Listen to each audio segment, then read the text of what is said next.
hoje você é um cara global, você é um profissional global e, obviamente, você já aí percorreu diversos países, né? Mas na estrutura, geralmente, né? Pensando aí na estrutura abaixo, os gestores, né? Os profissionais. A gente sabe que tem algumas habilidades aqui que são gap, né? São um grande gap dentro das organizações. E a gente bate muito forte na questão do inglês, porque o inglês, ele é um gap muito forte, né? Tem um estudo que diz, já é um estudo mais antigo, o próprio o British Council, ele diz que 5% dos brasileiros apenas falam inglês aqui no Brasil, Sim. e aí tem uma ressalva. Desses 5%, apenas 1% realmente são fluentes profissionalmente, né? Então já vê que tem um grande gap. Sim. Pegando a questão das skills, o Fórum Econômico Mundial, ele diz também que até 2025, metade dos profissionais do mundo terão que se requalificar. E aí, obviamente, não pensando somente em inglês, nisso que você acabou de falar, o desenvolvimento das conexões estratégicas, o bom Sim. relacionamento e outras Sim. habilidades. Sim. Então, Comunicação. na sua visão, como é que é esse gap dentro das organizações? Existe realmente essa grande deficiência ou ineficiência, né, das habilidades dos profissionais? Isso pensando no plano de crescimento. A sua dica, a sua orientação para que esses profissionais possam acelerar a carreira dentro da organização, sobretudo uma organização multinacional. Sim. Primeiro, a primeira pergunta sobre o gap, esse gap, Thelma e Lu, ele é tão sério. Se as pessoas que estão, tem muitas pessoas que estão numa posição de liderança, que elas precisam falar inglês, ou mesmo elas não estão, mas principalmente que estão numa posição de liderança Sim. e que falam inglês, mas não têm o inglês fluente no nível que precisa, muitas empresas atrasam anos Seu de desenvolvimento. resultado e muitas das vezes perdem projetos, contratos grandes, porque alguém aqui nessa posição não soube articular corretamente a comunicação. Isso eu vejo acontecendo demais. Demais. Exemplos dos mais simples aos mais, entendeu? Então, assim, uma negociação, uma defesa, por exemplo, de um benefício para a empresa que você precisa defender com o seu corporate global. Você tem que ter capacidade de articular a comunicação. Como eu estou falando em português com vocês aqui, você tem que ter a mesma fluência para falar em inglês, em espanhol, na língua que for, principalmente no inglês. Quando você não tem isso, você não consegue mostrar para o outro lado que o porquê que você precisa entregar, o porquê que você precisa da ajuda dele. E aí as coisas não acontecem, né?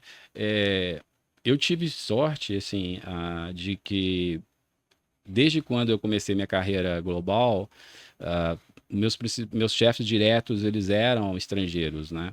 Então, e eu lembro, assim, quando eu comecei na Infosys, eu ia trabalhar, os primeiros 3 meses foi tensos demais para mim.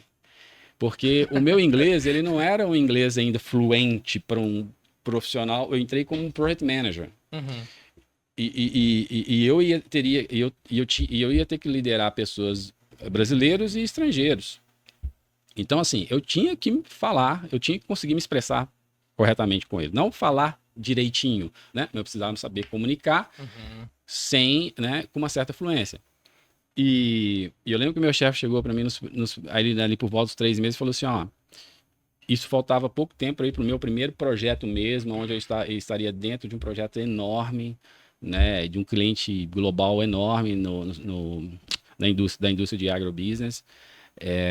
Ele virou para mim e disse, ó, Rodrigo, é o seguinte, ó, mês que vem vai começar seu assignment lá e tal. E conversando assim pessoalmente, assim face to face, ok, mas toma cuidado porque quando for por telefone, conference call, você pode ter problema. Que eu ia ter muitas conference calls, obviamente, tudo mais, né? E muda mesmo, né? Você tem problema além do acento da pessoa, o áudio, o sinal, enfim, tudo que a gente já sabe, né? Mas, então assim, eu lembro que os 3 primeiros meses foram tensos, Mas, por eu estar ali todos os dias, né, em contato com a língua, isso, obviamente, chegou depois de uns 6 meses, a coisa foi fluindo. Mas... E eu sempre, assim, quando você está num contexto de um projeto, uma situação onde você tem que falar inglês com pessoas e principalmente, assim, eu tive muita sorte, assim, né? A Lu fala que não é sorte, né? Mas assim, os Eu projetos... sempre digo assim, que a sorte é a combinação perfeita da preparação com a oportunidade, né? É isso. Os projetos que eu participei, principalmente o primeiro já de cara, que melhor dizendo, tinha muita gente fisicamente aqui no Brasil, de outros países, além do time lá fora. Uhum. Então tinha gente dos Estados Unidos, Índia, Alemanha, enfim, Europa, tudo quanto é lugar, mas enfim. Projeto. E as discussões eram assim, igual nós estamos conversando aqui. Só que quando você tinha que defender um ponto de vista, ou né, ou porque era numa situação de um problema que estava tendo no projeto, né, um problema ali que você tinha que encontrar uma solução conversando com o time, com as pessoas que você liderava ou as pessoas meus chefes, tudo mais. Eram discussões assim de cabeludas e aí essas situações elas fazem você aprender a conversar em inglês como se você estivesse conversando em português. Porque você está sendo exposto ali o tempo todo. Exposto. Porque o cara virava para mim e falava assim: você não fez isso, parará, parará. Ele tinha uma percepção errada da situação.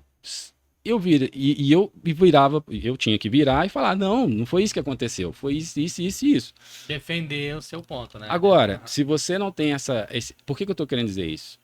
Voltando àquele ponto lá que eu falei da pergunta. Tá. Muitas empresas perdem negociações de milhões de dólares porque a pessoa que está lá do outro lado falando com um brasileiro aqui que não é de um país, né, que o inglês é a língua nativa, e a outra pessoa se você não entendeu exatamente o que ela está colocando, você vai seguir uma vertente que não vai levar ao objetivo que você precisa. Uhum. E aí você vai achar que ela não te entendeu, ele vai achar que, ok, não tem jeito mesmo de fazer isso, mas na verdade tem. É porque você não soube, entendeu? Desenvolver a comunicação ali. Como se você tiver... Porque assim, esse é o grande gap que você perguntou que eu vejo, é nas pessoas que elas não sabem, estão numa posição de liderança, mas elas não sabem falar em inglês da mesma forma que elas falam português. O que eu quero dizer com isso? É você conseguir discutir qualquer assunto. Discutir. Entendeu? Sim. Não é... argumentar, articular, defender o seu ponto, negociar. E eu sempre falo com as pessoas assim, eu tento... que eu sempre recomendo e falo e peço aquilo que eu faço e aquilo que eu percebi que funciona. Entra numa reunião, não fique mudo e saia calado. Entre numa reunião, seja presencial ou de conference call. Participe, né? Eu vejo muito comum assim, a pessoa está falando, e nesse caso, né, no contexto nós estamos dizendo aqui, os estrangeiros e o brasileiro, né? E a pessoa, o brasileiro, ele não questiona nada, fica calado. E eu sempre falo assim, olha, pergunte quantas vezes for necessário. Você não tem que ter vergonha de perguntar. E eles nunca vão poder te questionar. E se questionar, a gente né, dá o direcionamento ali para a pessoa, porque é o seguinte, eles sabem que nós somos de um país que o inglês não é a língua nativa. Então, pergunte, mesmo que fosse 10 vezes, pergunte. Mas tenha certeza que você entendeu o que a pessoa falou, né? Não fique com a dúvida. Se você tá... E outra, sempre faça o double check, né? Olha, você entendeu isso? É isso? Ó, muitas culturas, né? Eu vou dizer americano, ou o alemão também é muito assim. Ele só se sente seguro que se você realmente entendeu, se você quase que repete o que ele falou. Né? Então, estamos conversando aqui. É porque ele vê o processo todo, ele consegue ver, né? Ele fala, Thelma, você entendeu? Aí você fala, sim, entendi. Conta pra mim. Aí, isso. Isso. Só que isso é um hábito legal. Então, assim, já desenvolva esse hábito de, olha, entendi. Então, o que você está dizendo é que dessa maneira. É isso mesmo? Ponto.